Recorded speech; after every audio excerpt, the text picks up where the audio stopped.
Warning, anime out of context has strong language, spoilers, stupidly wrong ideas, and general silliness. Neither of our hosts are professionals and do not take their opinions as such. Listen at your own discretion, and enjoy.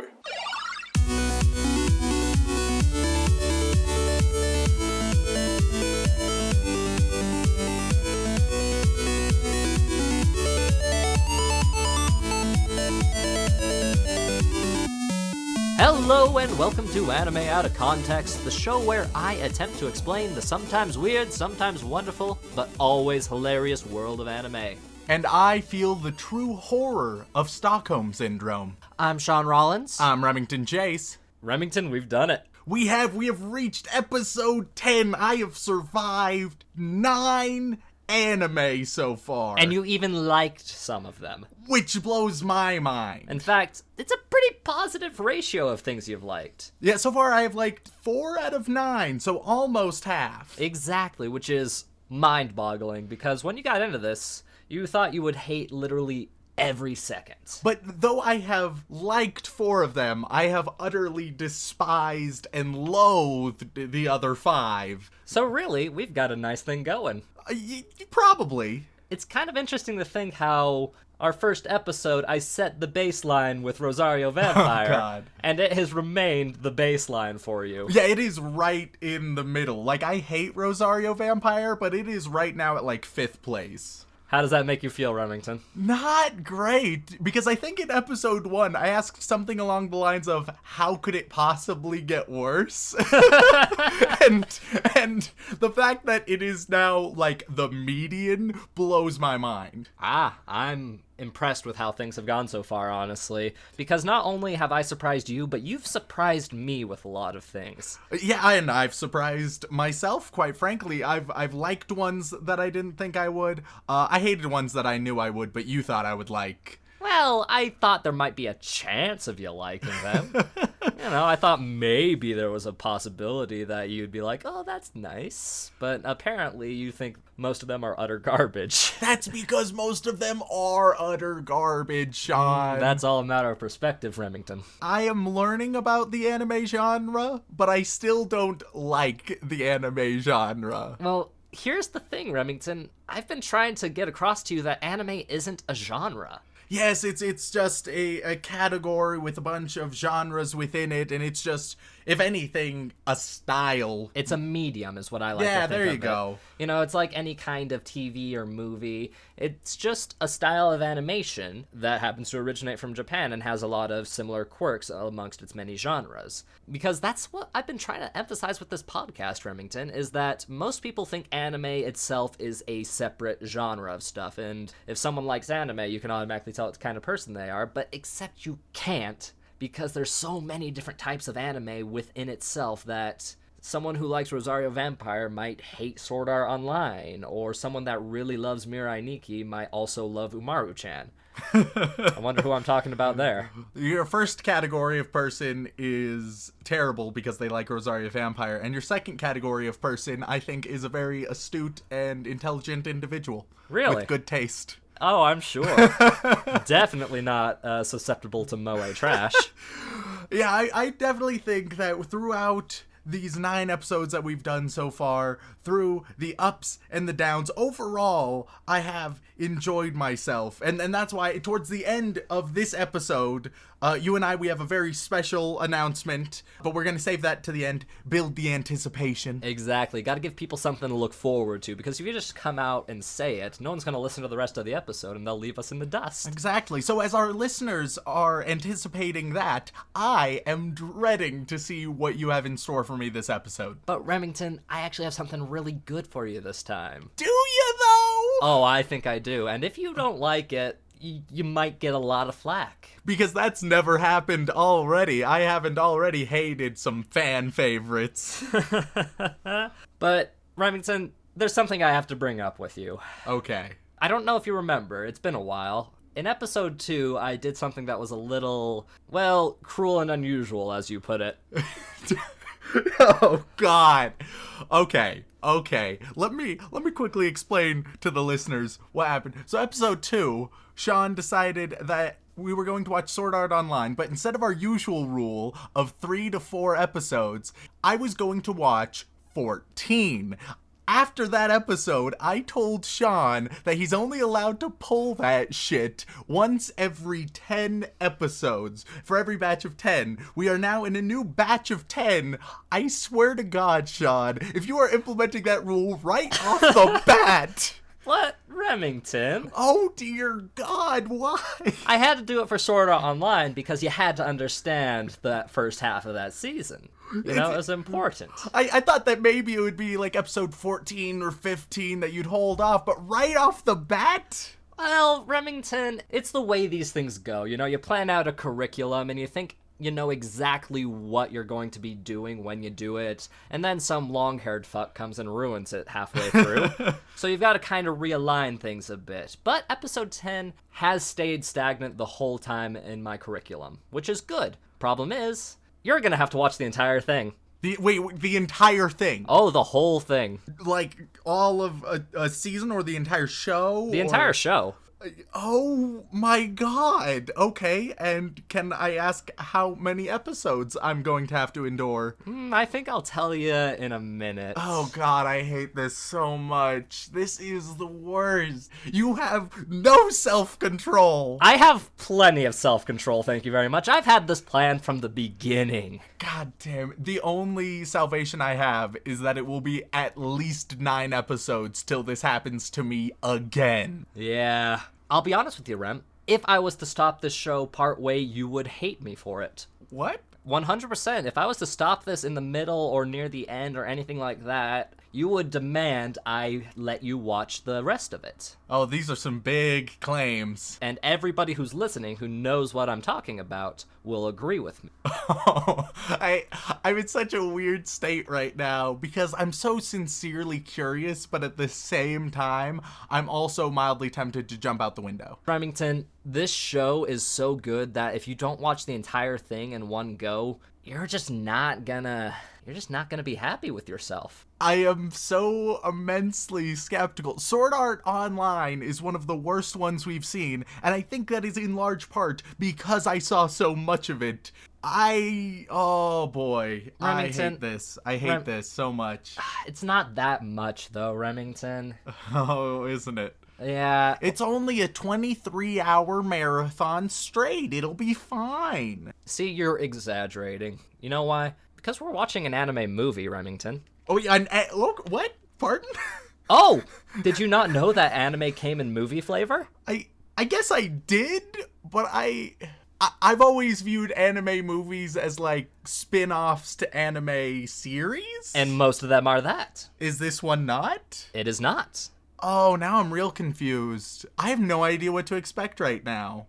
How do you feel now that you know you're not going to be sitting through an entire season of a show? That is so much better. Oh my God, it is infinitely better. The 8 hours of Sword Art Online killed me, and I would expect this movie to be a bit less than 8 hours. It's only about 2 hours, Remington. Okay, see, that's manageable. That's fine. Exactly. I had to mislead you somehow, Remington, because I'll be honest with you, this anime/movie is so phenomenally good, there's not much to mislead you about. Okay. So I thought I'd do a little bit of a meta mislead, as it were. Yeah. And that despair was, it was good. I liked it. It was delicious. Oh, all of my trust in the institution has been completely maligned and demolished. You had trust in me to begin with? Maybe a little bit. Who remembers anymore? It's so long ago. But don't worry, Remington. This movie is so good that even Americans love it. Okay. It's won an Oscar. Oh, is it? I think I might have an idea. I bet you do, and I'd be surprised if you haven't seen it, because we're going to be talking about Spirited Away today, Remington. Spirited Away, yes, that is one I have heard of and sort of seen, but not really ever. Really? What do you remember from it? That's the one with the little girl, right? One of many, but yes. And Is it the one with a bunch of little black fuzzies? It is! Okay, I remember I saw this when I was really young, so I remember next to nothing, but I really didn't like it. What? It made me really uncomfortable, and I couldn't keep track of where the story was going, and I can't remember anything, but I just remember that confusion and discomfort. Those are the emotions that I associate, but I also was like 6. Well, funnily enough, Remington, this movie came out in 2001. Yep, so that would be when I was 5 years old. And it does have a lot of very interesting metaphysical properties that would be a little confusing to a younger person. But as someone who watched it when I was 7, I loved this movie, Remington. The characters, the colors, the storyline was a little confusing for my young adolescent brain. But I still loved it because it was a Studio Ghibli movie. Yeah, Studio Ghibli. I love me and my Ghiblis. You have no idea what Ghibli is, do you? I am clueless. Have you heard of Hayao Miyazaki before? Nope. Really? Shaun, I haven't heard of so many people who are popular within Western celebrity. Eastern celebrity, I am even more ignorant about. I mean, he's pretty big here, too, man. Nope, never heard of him. Okay, so Miyazaki, or rather Studio Ghibli, are famous for their anime films. They have a very specific art style, and their films are recognized across the entire world as being really good films. Didn't they also do the castle one? Yes, Howl's Moving Castle. That's one that I know of and have never seen as well. Yes, he also did My Neighbor Totoro. Oh, I've heard of that one. Princess Mononoke. Heard of that one too. I've heard of all of these. Ponyo. Yep. Secret World of Arrietty. Nope. That's a newer one. It's The Borrowers, but anime. You've never seen The Borrowers either, have you? I'm not super entrenched in cinematic culture. Is The Borrowers a movie? Yes. Okay, yeah, cinematic culture. I haven't seen a lot of movies. A lot of his movies are actually based off of books as well. Like Howl's Moving Castle is a book, as is The Borrowers, as is just a bunch of others, honestly. Okay. Miyazaki and Ghibli's movies are just so phenomenally beautiful and full of character, full of good story that almost everyone has a favorite Ghibli movie. Okay. Spirited Away sits solidly at my second favorite. Ooh, what's your number one? Princess Mononoke. Ah, of course. Yeah, because that movie has a lot of really good stuff, but that's a different episode. We'll talk about that one later. Oh, this is so interesting because 6-year-old me absolutely hated sort of watching this movie, but 6-year-old me also was an imbecile. Yeah, I don't think very many 6-year-olds have the intellect to enjoy a complicated movie. Yeah, so it'll be interesting to see how I feel about it now. Exactly. Especially because I remember nothing but there was a girl and black fuzzies. That's Yes. it. That is 100% of my knowledge. Those black fuzzies are my favorite fucking thing, by the way. They're called soot sprites. I didn't like them when I was young. Well, why not? They're cute. They're little fuzzy. They got little arms, and and you feed them candy. What's not to like? I thought they were creepy. You thought they were creepy? Yeah. Oh, man. Well, hopefully I was watching... a really easily scared child. Well, to be fair, we grew up with Courage the Cowardly Dog, so that's not too... Oh, that messed me up. That was one of my favorite shows. Nightmares every night. Exactly. Courage the Cowardly Dog is my favorite anime, actually. Oh, yeah, really? Yeah. Muriel is my waifu. Of Return the Yandere. You know, it's just great. Exactly. So, Remington, how about I tell you about the story? Okay. You know, some of the plot, since you don't really remember much of it. Yeah. That's important. This movie is about 10-year-old Chihiro Ogino. Chihiro? Chihiro. Yep. Chihiro, okay. And she is sad and unhappy because her and her parents are moving away. And no kid likes to move because that means they're abandoning their friends in a sense. You know, they feel like it's the end of the world. How are they going to make new friends? Of course. Really a traumatic thing for a 10-year-old. And you know, to any possible 10-year-olds listening, first, you're too young to be listening, but second, if you're in the process of moving right now and you feel that same uncertainty, it's completely right. You'll never be able to make new friends. That's just the unfortunate facts of life. If you move to anywhere, you just don't get more friends. Inspirational quotes with Remington. And they are in the process of driving to their new home. Okay. But at some point, her parents take a wrong turn, and they come across a abandoned amusement park. Oh, okay. Didn't expect this. Yeah, and it's kind of a strange thing to find. So, of course, being human, they decide to get out and have a look around. And they're like, this is the house. Wow, it doesn't look anything like the pictures. No. They actually realize it's not the house, and they're like, oh, we took a wrong turn somewhere, but this is really interesting. Let's have a look around. Okay, I can feel that curiosity. I adore the setting of abandoned fairground, so I'm all in on that. And, of course, Chihiro is still kind of emotionally upset by the whole ordeal and doesn't want to go into this creepy abandoned amusement park. She just kind of wants to get on with it, go back to the new house, that kind of thing. Mm-hmm. But, of course, her parents are like, nah, come on, it'll be fun. It'll be an adventure. Which it was. Approximately 2-hour-long cinematic adventure. Exactly. So they go past the amusement park gate, into the amusement park, and explore a little bit, and then dusk falls. Okay. And then weird things start to appear. Ooh, weird things. Very weird Why things. are they still there after dusk? Well, because it was nearly dusk when they got there. Oh, that's gonna get spooky. If you're an abandoned fairground after dusk with your little 10-year-old girl, I don't care who you are. If you're below 10 in an abandoned fairground and it's nighttime, you're gonna piss yourself all over. Honestly, it would not surprise me if she did, but she doesn't, which is kind of interesting for a 10-year-old. She has bigger balls than I do. Yeah, that's saying quite... Still, to this day. to this day. Not even just 10-year-old. Well, even now, if you put me in an abandoned fairground after, like, 10 o'clock, I'm out. Yeah, that's it, you're done? Yeah, give me, like, after sunset, I'm out. Before then, I'm investigating, I'm looking around, it's super cool and interesting.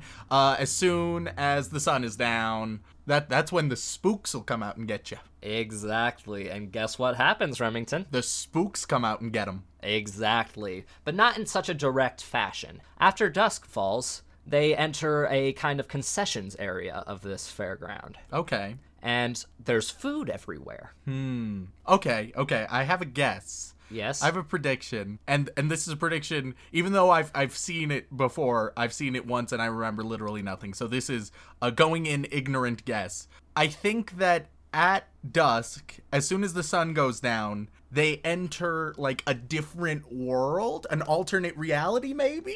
You are actually correct. Hell yeah! So after dusk falls, lots of strange things start appearing, like food and such. Food is the strangest things. Well, yeah, especially if it's an abandoned amusement park, man. Like, if I was walking around, Disneyland that had been, like, hit by a nuclear blast, now nowhere I see a churro machine still running, I'm gonna be a little concerned, but also quite hungry. Yeah, definitely not disappointed, just concerned. Exactly. Can that effect happen, like... You know the times where you look in your fridge and then, like, 2 minutes later look in your fridge? Yeah. Can that happen where it just becomes an alternate reality? Like, just when the sun goes down, you look again, and you're like, oh, we're so well stocked! Which for college-age students like us would be fantastic. I wish. That would be the American dream right there. Oh. Even, I don't, it doesn't even need to be good food. Like, just open my pantry after midnight, and it's just filled with ramen, and I'm like, this is an acceptable result. Exactly. It would be magical and wonderful. But then you gotta deal with the ghosts and shit. Yeah, I guess so. So, they enter this fairground, there's a lot of food everywhere,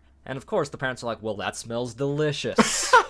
Not concerned in the slightest. We gotta try some of this food. So they sit down and start picking out on the food. This doesn't seem okay. And of course, Chihiro is a little weirded out by these things because kids tend to be a little more aware about weird things than adults do. I'm right there with you, Chihiro, making smart decisions. And she's like, come on, we should really go. There's no one here to give money to. And it's like, it's okay, we'll leave money on the counter for them. It'll be fine. Oh, the spooks are gonna possess her parents. Very close to, yeah. What ends up happening is she runs around looking for, a way to get them away from the food. Uh-huh. Comes back to them. In their place are giant pigs. Pardon me? Wait, okay, so is it... Okay, there's two possibilities that I'm imagining here. Okay. One is, like, a very weird ransom situation where you just have, like, two pigs and, like, a little note, these are your parents now. Or two, those pigs are her parents, and I'm imagining, like, a fake mustache on one of them, like, an old wig and a sundress on the other one. You're not too far off. Which one of those is it more like? That's part of the mystery, Remington. Oh... So she gets back and she realizes these pigs are her parents because they're wearing her parents' clothing. Aha! And of course she is freaking out. And as this is happening, more and more creatures and spirits start appearing, attending the festival around her. Okay. And of course she's kind of terrified. Yeah, reasonable. Freaking out and is running around. and trying to figure out what's going on. And then she ends up in a bathhouse. Like an old Japanese-style bathhouse. Are you familiar with bathhouses in Japan? I am. Why would there just be one in a fairground? Well, that feels a bit weird. A little bit, That yeah. seems like a weird setting for a bathhouse. Yeah, I think at this point it's no longer much of a fairground. Oh, okay. Because it's like a... So it's transforming into a new, maybe like a new city or something. Okay. Basically. Okay. It's a very... She finds herself in this world, a very strange world with creatures and monsters and ghosts. She finds herself spirited away. It's the title. Get it? Because it's the name of the movie. That's comedy, Remington. We are awful. That's okay, because people love it when we're awful. Do they, or do we just love it when we're awful? I'm happy, and that's all that matters. Fantastic. So she ends up in this bathhouse, and she tries to get help for her parents because she's scared and confused, and ends up getting thrown into indentured servitude. Of course, that is the logical conclusion. That's what happens with every child who comes to me for help. They come and they're like, "Hey, could you help me out, sir?" And I'm like, "You're gonna be a slave now." Hey, now, indentured servants weren't slaves. Oh, it's completely different. No similarities in the slightest. Yeah. But the thing is, Remington, I can't really go into too much more detail because it's a movie. It's only 2 hours. Yeah. The more I spoil, the fewer surprises there will be. Yeah. Oh, this is so weird. So interesting. So, okay. all I really need to tell you is that after her parents get turned into pigs, Chihiro desperately tries to find a way to rescue them. Okay, and so the movie is going to generally be about Her adventure. Her adventures to save her parents. Yeah, and get home to Okay. her proper world. Okay.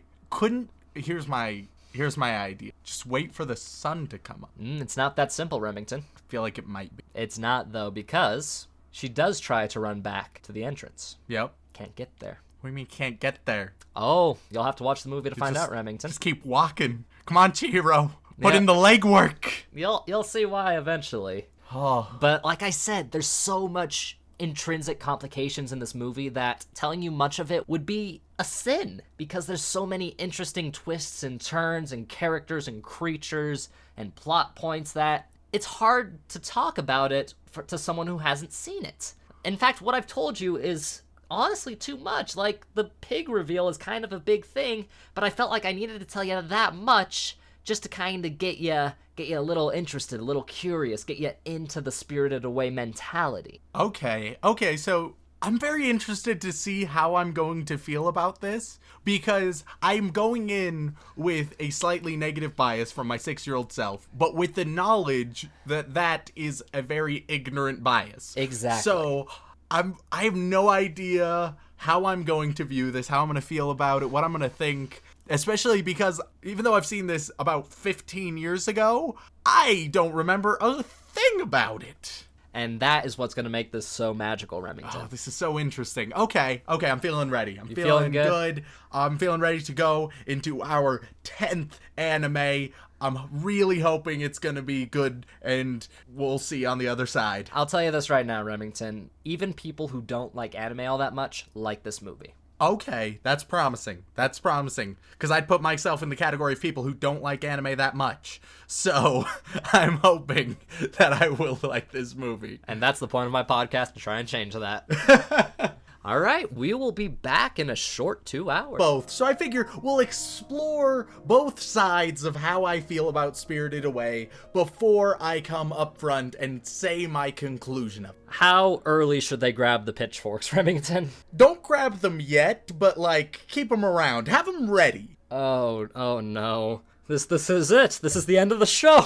Episode 10, we're gonna be done for, because Remington is gonna be super critical about one of the greatest Oscar-winning animated films of the early 2000s, and I'm gonna get flack for it. I'm gonna get flayed alive. I don't think that I'm being super critical. I'm worried that you're gonna be, and that it's gonna be the end of my life. Well, there's only one way to find out. I guess we'll have to get into it then.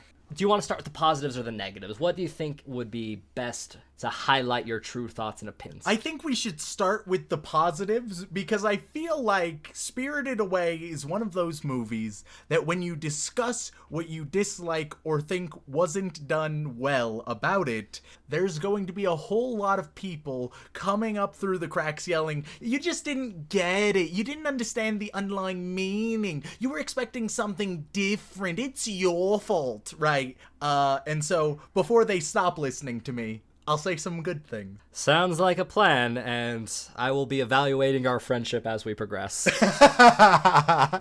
If you're wondering why the words finale are in the title, yeah. Sorry, guys. So, Remington, what do you think? What are your thoughts? What are some good things you liked about it? Okay, let's start right off the bat with possibly the best things about Spirited Away. That has to be the style. Oh, yeah? Right? The style so immensely unique, interesting, detailed, well done, lovingly crafted in every single detail. And that is basically what most Ghibli films are. They share a similar art style, but their worlds are so cleverly crafted, are very in-depth. The characters that inhabit them are filled with life and creativity. It's just so good, and Spirited Away shows some of the best features of that, in my opinion. Yeah, I'm super impressed by the just level of imagination for this world created, all of the ideas and the visuals. I was super impressed by. Similarly, I think another thing they did super well down that vein is the soundtrack. The soundtrack is obviously incredible. Right? It sets the mood for the movie, like with a soft piano here and there to kind of get you in the right emotional mood, the curiosity, the adventure starting. It's just so good and lovely, worthy of winning an Oscar. So you don't have to say anything bad about it, right, Ren? Well, we'll see about that. Oh, no. But one of the interesting things, and one of the big reasons why I think it would win an Oscar, is because this is, in a strange way, like an art house children's movie, and the symbolism was packed to the brim. And you know, Shaun, I'm a man who can appreciate well thought out symbolism. Oh, yeah. And so I thought the underlying themes of gluttony, greed, nature, identity, coming of age, all of these huge themes, and I'm sure there are a whole lot more, it was really interesting to see how they explored each of those in their own way. Right? There's just so many underlying themes to this movie that every time you watch it, you can almost find something new and interesting to add to your opinion of the film. Yeah, I definitely see how a lot of people could watch it again and again, seeing all sorts of different ideas, different little details that they didn't know before. And I think that that is very strong in Spirited Away's favor. Awesome. Great. Let's end the podcast there. I don't want to hear anything negative. Well, we're still on the good. Okay, Shaun. good. Yeah, keep saying the good. Keep saying the good. So there are two more good things that I really enjoyed. Oh, yeah? Number one, I thought that Chihiro's personality really showed. I thought that it was really nice to see her actually make mistakes and try to understand this world. The animation obviously helped impact this so much. The animation is so well crafted, and her character was absolutely phenomenal. And many other characters were instantly recognizable. I can easily see how a lot of people can remember most of the main characters in this movie. And you'll find that is the case across just about every Miyazaki film. As soon as you see a picture of a character from a Miyazaki film, you're like, oh, look at that. That's Studio Ghibli. And I think I know that character's name. Finally, for my favorite thing. Your favorite thing is the most surprising thing about this entire experience, I've come to realize. Okay, so it's well established I am Moe trash. Yep, to the nth degree. Oh my god, there's some giant ducks in the bathhouse that occasionally are like doing aerobics and stuff, and they're just so pudgy and so blank staring, and I adored them. Every time they came on the screen, I just had a laughing fit. I could not control myself in any way. Of all the things to latch onto, Remington, you choose the giant background ducks. Like, the fat turnip man was also super cute, but those ducks were incredible. Oh my god, I loved them. Yeah, they are pretty great, but is that really what you think the best part of this movie is? Yes. Oh, great. Okay. 100%. I guess I kinda can live with that. I think that it did great with the detail, great with the symbolism, great with the visuals, but the cute ducks. Oh, I'm weak. I'm a weak man, and they have won me over. So you're saying if a van pulled up and a bunch of these ducks gestured for you to get in... I'm in there. You're in there. They're taking me wherever they want. They're taking you to Ducktown. I'm going to Ducktown, baby. Ducktown, population, all those ducks and me. Oh my god, you know what probably exists, Shaun? What's that? You know those like inflatable suits, sort of like sumo suits, but usually they're one color? Yeah. Or similar to the T-Rex suits that exist, there has to be a duck suit. Oh my god, I can be an adorable duck. I feel like you're getting a little too into this, Remington. Yeah, maybe a tad. I really get the duck. Okay, so you want to end it there? I think that's a good point to stop. So many good things, No, great story. because unfortunately, the thoughts do not end there. I have a whole lot more. Oh, God. And none of it's positive, is it? Let's gradually get into the naked. All right? Oh, God, this is going to be painful for me. So let's start with the Sprites. The very cute and interesting Sprites. Yes, I love the Sprites. They're one of my favorite characters. I actually have a plush Sprite somewhere hanging around here because I thought they were so cute and adorable. And they are really cute. The little soot Sprites that go and help with all the work. That being said, this is not a negative note. This is not a criticism. It is merely an acknowledgement. The Sprites are just the art house anime equivalent to Minions. Ah! Now you can disagree with me. Oh! But all of the criteria are there. And that's not a terrible thing. A lot of people loved the Minions. But they're essentially non-vocal, sassy little helpers who exhibit their personality through interacting with each other and the main characters and exist mostly to be adorable, fun, and interesting. I knew that that would hurt you, Shaun, but I would like to reiterate that that is not of necessity a bad thing. Except the Minions are the worst things on ever. They're jaundiced pills. Let's continue. Now, I said that it had a fantastic art style and that it was so beautifully crafted and well done. Yeah. That being said, even though it was ridiculously well done, I thought that it was a little bit ugly.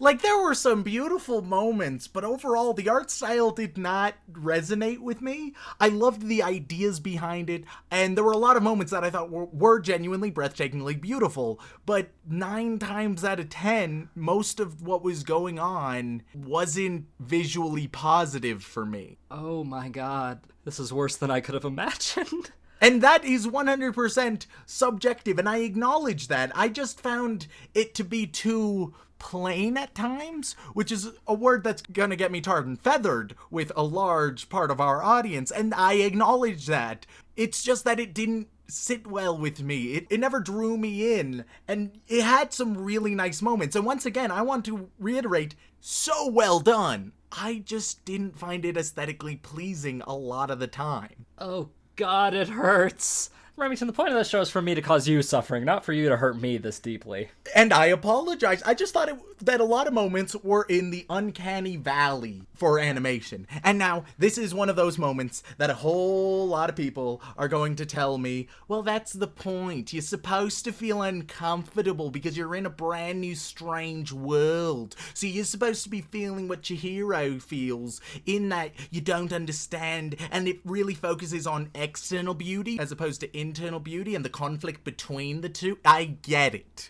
I understand. Sure. Oh gods. But even if there are reasons for it to not be super aesthetically pleasing, I just didn't find it aesthetically pleasing. Oh god. Okay, just hit me with the next one, Let's keep the punishment going just so that I can, take it all at once, get used to it. Maybe the pain will go away with time. Alright, the next one, and I had this opinion right off the bat, but it was only confirmed to me throughout the movie. Haku is a terrible character. Oh dear. Now, Haku joins our long tradition of bland male protagonists. I mean, yeah, a bit. He has one personality trait, and that's he's really selfless, and that's it. nothing beyond that. But you are told that Haku is actually working for the evil sorceress who rules over this land. He's being controlled and he's a little bit stupid, and that's why he's so easily controlled. You're told all of these things, but you never see a single one of them at all. You only see that he's selfless. It talks about how he's a well-fleshed out character, but it never once shows you these things. Even at one point, he steals an amulet from the sorceress's sister, but it doesn't show us that. It doesn't show even why he needed to do that for any reason. I guess. Oh god, agreeing with you is going to get me lynched as well. But I would like to speak to our audience. If even Shaun can understand some of my points, surely, even if you don't agree with them, I ask that you provide me the slightest amount of charity and try to fathom what I am saying. I know that a few of you have watched it 20 times over, and you are just fuming over every single little detail that I have missed. Calm down. It's gonna be okay. This is just a little stupid podcast, and I am an ignorant fool. If you really feel that strongly, just keep it in. Just ignore it. It's fine. You think our podcast is stupid? I don't think the podcast is stupid, but I think its two hosts definitely are. Well, I can agree with that much at least. And so let me continue a little bit more. One thing that I also wanted to see a whole lot more of was motives. A lot of times with the script of Spirited Away, they wouldn't even really try to have motives for characters. They would do things just because. We can have another example of Haku. Haku saves Chihiro very early on, and it's never really explained why he does that, other than he's selfless. But we're told that he's a nearly mind-controlled minion of the sorceress. In fact, he's infected with a little black worm inside of him to follow her bidding. And yet, for some reason, he sees a human and he's just perfectly selfless, and that is never given justification besides Haku being a good guy, I guess. Yeah, I see your point, Remington. I don't like your point, but I see your point. Or even with everything to do with the parents, they lacked motives 100%, and oftentimes Chihiro or the characters around her lacked many motives. So often in Spirited Away, things would happen just because they needed to happen for the plot to work. That's why Chihiro followed her parents instead of staying in the car. That's why the sorceress made so many of the decisions she did, especially in regards to the baby. There were so many just because things that happened in that little subplot where, oh wow, how are they going to get out of this predicament? Well, something is just going to come up. Like, for example, she goes to the sorceress and asks to work. At first, the sorceress says, no, you silly, useless girl. But then all of a sudden, a giant baby starts yelling. She gets super stressed and she gives in. Only to then say she made an oath to accept work from whoever asked her. None of these things are further explained, nor were they at all foreshadowed beforehand. They just happened just because. Oh, God. So, Remington, I think you might have actually just touched on one of the biggest problems of not just anime movies, but movies in general, is that the more ambitious the project, the harder it is to fit in all the minute details you want, and harder to tell a complete story. And this movie is only 2 hours long, so the runtime alone doesn't really lend itself to some of the more plot-centric focal points. And I fully agree. With that being said, that's an explanation. By no means is it an excuse for it to be the way it was. Oh boy. Is this what you feel like whenever I show you really crappy anime? Yes. What you are feeling right now, Shaun, is how I feel 9 times out of 10 with this podcast. Hey now, you liked at least 3 of the shows I've shown you so far. This is how I feel 7 times out of 10 when we do this podcast. And speaking of, I briefly touched on the baby. One of the major themes of Spirited Away is that external beauty and internal beauty are very different things. You shouldn't judge a book by its cover, basically. Mm-hmm. That being said, when you have this giant asshole of a baby and this old woman crow going on, as soon as they are transformed, they're no longer assholes. In fact, they're super friendly. Now they're working for the girl, which they were threatening moments before. Just because they're adorable, they now get a pass. And that changes their whole personality, which I feel undermines the message of you shouldn't judge a book by its cover, because as soon as they become adorable, suddenly they become nice too. Yes? Oh god, every time I agree, I'm just signing my own death warrant. I know, it's unfortunate, but I think I have good points. Don't worry, we'll get a lot of angry emails. I don't want angry emails, Remington. Oh, if only. Because I have one pretty major final note. Oh no, there's more? The final note is about the entire final act of Spirited Away. Uh-oh. The final act is where so much fell apart. Oh no. In the final act, you get introduced to the sorceress's sister. Yep, Zebaba. Zababa, yes, Zababa, who Haku has stolen her amulet from. Seal. Yeah, he's stolen her seal from. Now, we don't see Haku steal this seal, nor are we ever told why it's important, but we know that Haku is in trouble. He's almost dying, so Chihiro goes, and she decides she needs to save Haku. So after getting the seal and killing the evil little worm that Yubaba was controlling Haku with, she goes and she tries to return the seal to Zababa. Meanwhile, as this is going on, you have No Face, which we haven't touched on at all, but No Face was an interesting character representing how if you feed your greed will consume even you,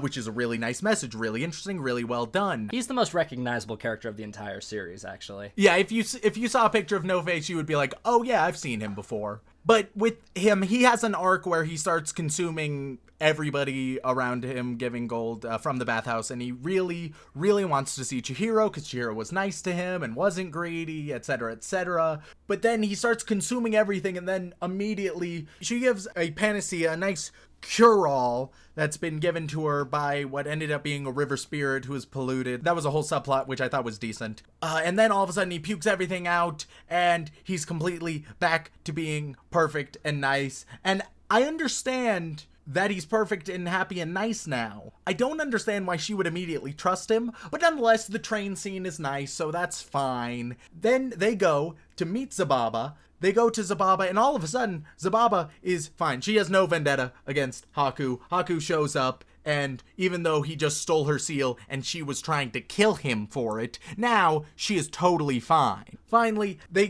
try and go back to Yubaba to try and get her parents back, and on the way, she suddenly remembers that Haku is actually a spirit of the river that she once fell in. Now, if you're wondering, wait a minute, river that she fell in, what are you talking about? It's not that it was discussed previously and it's a thing I haven't gone over. That's only mentioned once, and it's only mentioned at this reveal. I mean, there was a little bit of foreshadowing in some of her dream sequences. If by foreshadowing you mean there was about 2 segments, I believe, that briefly for a second, maybe a second and a half, showed her in water. And then immediately cut to an interaction with Haku. Yep, and that was it. Which I don't think is enough. It had a weird thing, Spirited Away, where sometimes it would show way too much and sometimes it would tell too much. And with this, she then says his name confidently. He is now free. He remembers his name. He gets his identity back.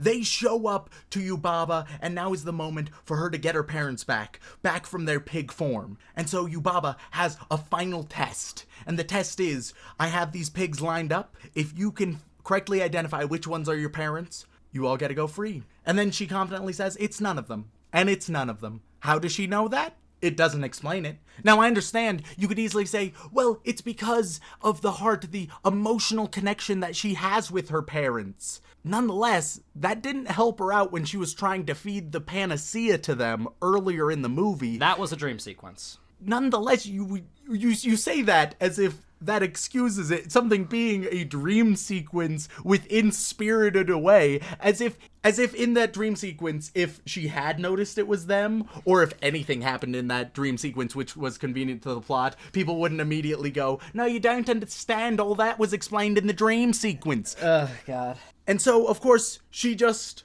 knows that it's not any of them. Despite that not being foreshadowed in any way or no indication being given, and I think it's fine. It could have been very subtle about that choice, but instead it was just non-existent. Ultimately, I think that a lot of my criticisms can have defenses against them, and I understand that a lot of them will, but ultimately, I think most of them have at least some merit. And when you compound all of my criticisms together, I ultimately think that Spirited Away is a phenomenal movie. One of the best and most well-done things we've seen so far, but I didn't like it. I didn't hate it, but I didn't like it either.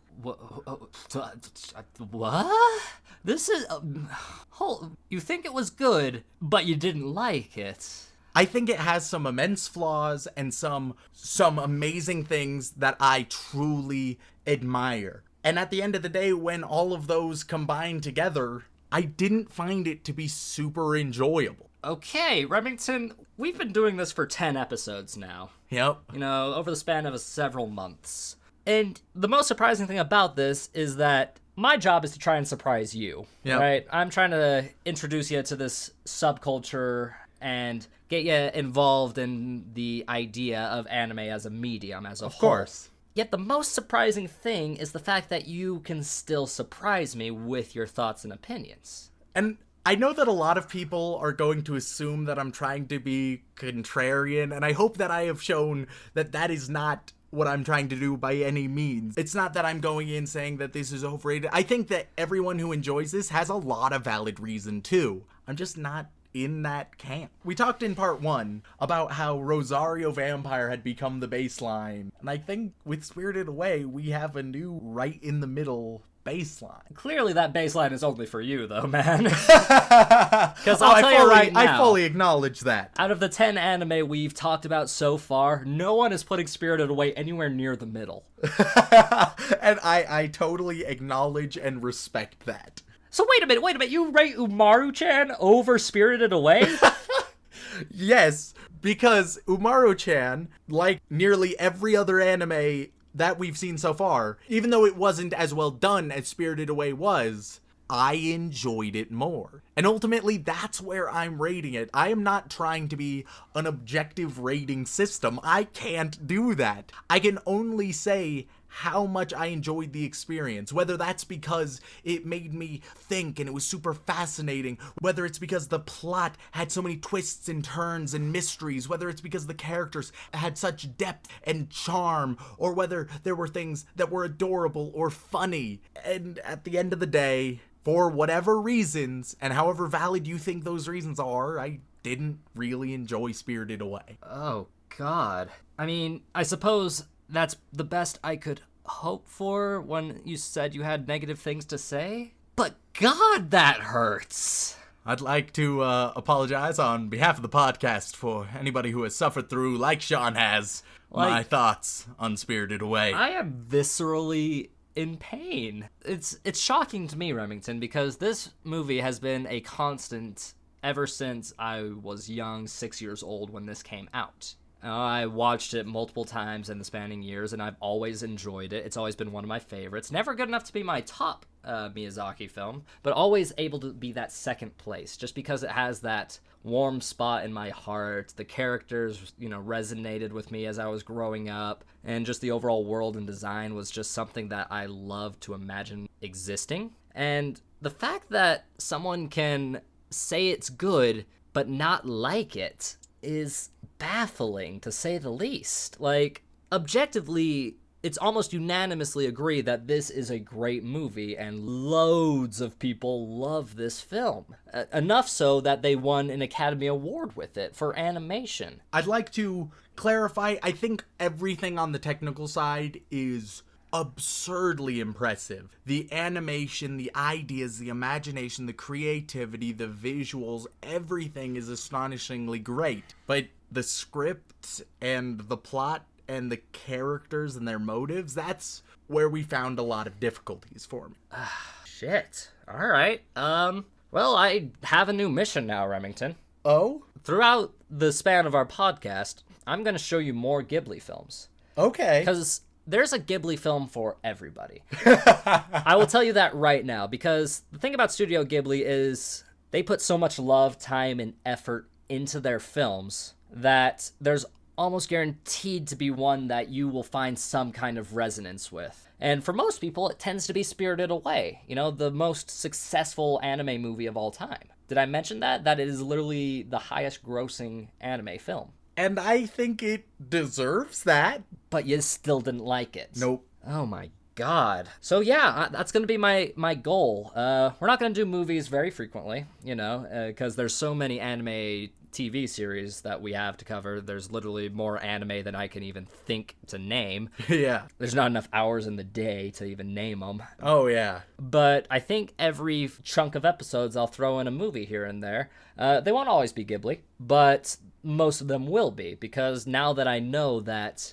you understand what makes Ghibli good, I need to find a story that resonates with you. And I feel like that's probably the most noble mission I can have in this podcast at the time, because my love for Ghibli is so visceral and deeply ingrained in me that I really want you to like a Ghibli movie, man. And I think there's a good chance I will. I mean, the things that I loved are the things that are iconically Ghibli, so maybe. Exactly. So maybe I'll flip the spectrum, maybe do one of the more focused for the younger, or maybe one focused more towards adults. I'll see what I can whip up for you, but you'll have plenty of time to cool down from this one. Since this was our 10th episode, I wanted it to be a special treat, a special occasion, because it's not every day you stick with a project so long that you hit 10 episodes worth it. And I think to celebrate the fact that we have done 10 episodes, so far we've been releasing episodes every other week. That was to fit with our busy schedules. We were just doing this because we really enjoyed it. But as we've gotten better and as we've been enjoying the entire process, we have made the decision that from this point on, we're going weekly. Oh yeah.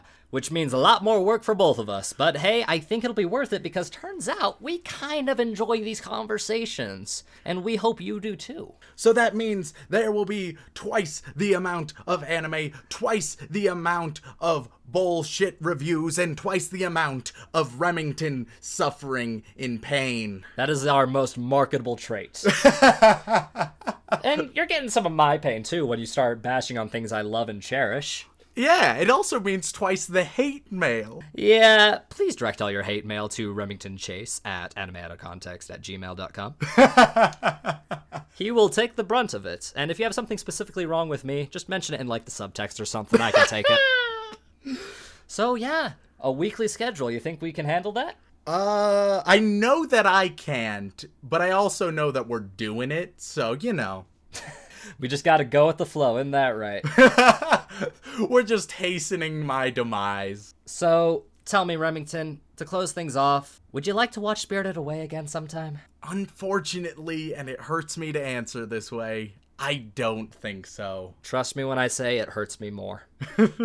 So, guys, if you enjoyed listening to us, please give us some feedback. Drop a review on Apple Podcasts, Stitcher, Podbean, wherever you listen to us on. Just drop us a review. Let us know what you think. Or if you don't want to do that, go ahead and tell a friend about us. See what they think about us. Spread the word. That is genuinely the most helpful thing you can do for us, and we really appreciate it. And if you would like to contact us directly, whether that be for feedback, comments, questions, or hate mail, then send something on over to animeoutofcontext@gmail.com. Thank you so much for sticking with us, and we hope to spirit you away some other time.